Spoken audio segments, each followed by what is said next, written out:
Bonjour à toutes et à tous.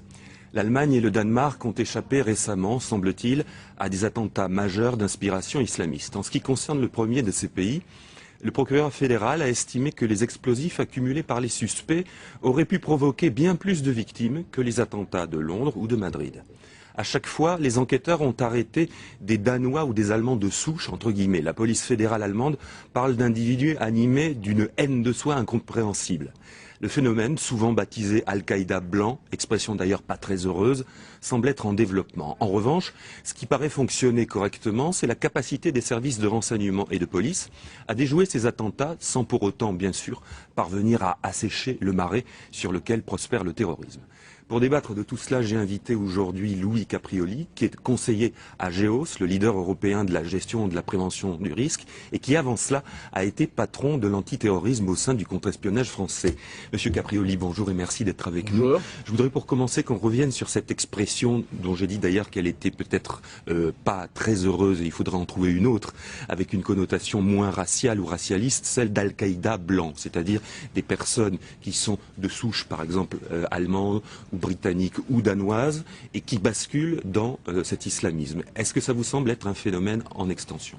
C'est un phénomène en extension parce que, j'allais dire, le prosélytisme religieux se répand sur toute l'Europe occidentale et que, au travers de ce prosélytisme, on a bien sûr, pour certains d'entre eux, une radicalisation. Et il faut voir que les convertis sont toujours les gens qui sont les plus radicaux, parce qu'ils ont approuvé que ce sont de bons pratiquants, que ce sont de vrais musulmans.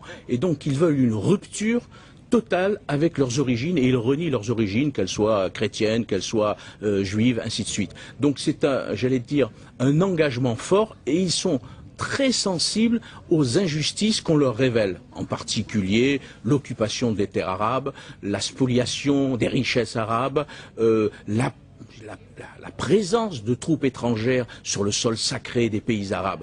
Et ils assimilent tout ça et ils veulent, j'allais dire, montrer leur capacité à être de vrais musulmans. En fait, malgré tout, malgré ce que vous venez de dire, et à part quelques, pardonnez-moi l'expression là encore, quelques stages effectués pour certains en Afghanistan ou Pakistan, ils restent sur leur terre d'origine, c'est-à-dire qu'ils n'ont pas l'empathie suffisante pour se rendre sur les terres des pays arabes ou des pays dont ils estiment qu'ils sont victimes d'injustice. Alors écoutez, il y a une stratégie, je pense, de l'organisation. Certains vont en Afghanistan ou au Pakistan pour suivre un entraînement parce que Internet est un merveilleux instrument, j'allais dire, de prosélytisme, c'est un merveilleux instrument de formation, mais rien ne n'empêche d'avoir ce contact physique avec un expert en explosifs. Et donc ces gens-là se déplacent, mais compte tenu, j'allais dire, de leur profil, ils peuvent passer plus facilement dans le paysage et peut-être échapper aux services de sécurité. Et c'est pour ça que on leur demande de rester dans leur pays. Et de toute façon, sur le plan médiatique, qu'est-ce qui est plus important?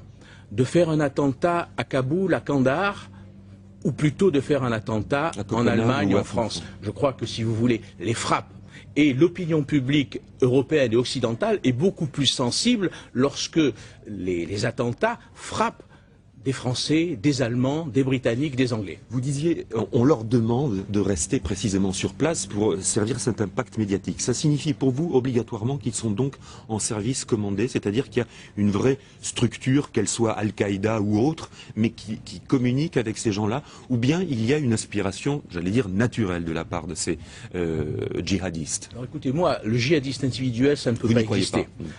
Il peut y avoir un individu isolé qui brutalement va apprendre à faire une bombe et explose. Mais le djihadiste, il s'inscrit dans une démarche collective. Il est au service d'une communauté. Il défend une cause et il a besoin d'appartenir à cette communauté. Cette communauté, c'est la communauté des djihadistes. Et donc, il a besoin de ce lien. Et c'est comme ça que, d'une façon ou d'une autre, j'allais dire, soit par le canal d'Internet, soit par le canal de déplacement dans les terres de djihad, que ce soit l'Irak, que ce soit l'Afghanistan. Ces gens-là se mettent au contact des frères qui sont pour eux des modèles et qui vont leur donner des instructions, qui vont leur donner une formation et qui vont les convaincre d'aller, je veux dire, jusqu'au sacrifice suprême. Je voudrais qu'on revienne sur l'exemple du Danemark qui est assez frappant parce que si on regarde l'impact de ce pays dans le monde, il est assez faible, c'est-à-dire aussi bien militairement qu'économiquement. Et malgré tout, un attentat donc était en préparation dans ce pays-là.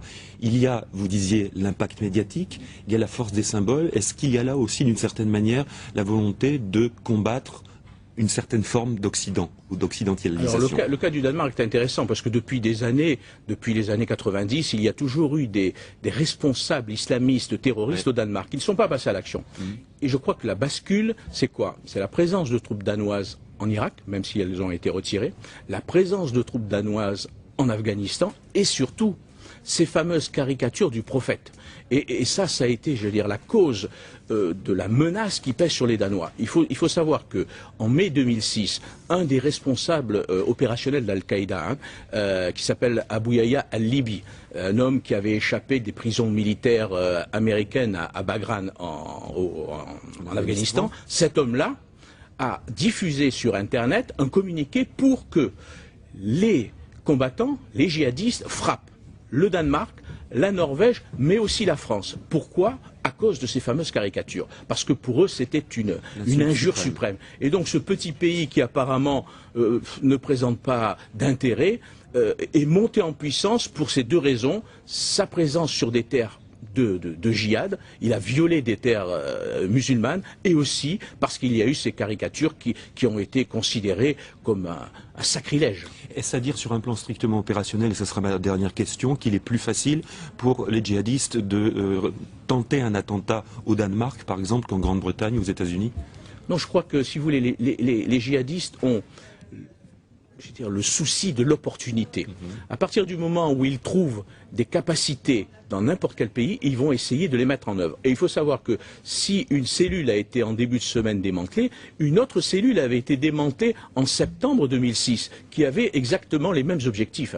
Et en fin de compte, pourquoi échoue-t-il pour le bonheur de victimes évidemment qui échappent? Mais quel est le déclic qui ne fonctionne pas? Alors je crois tout simplement, si vous voulez, c'est qu'il y a une amélioration constante de la coopération internationale.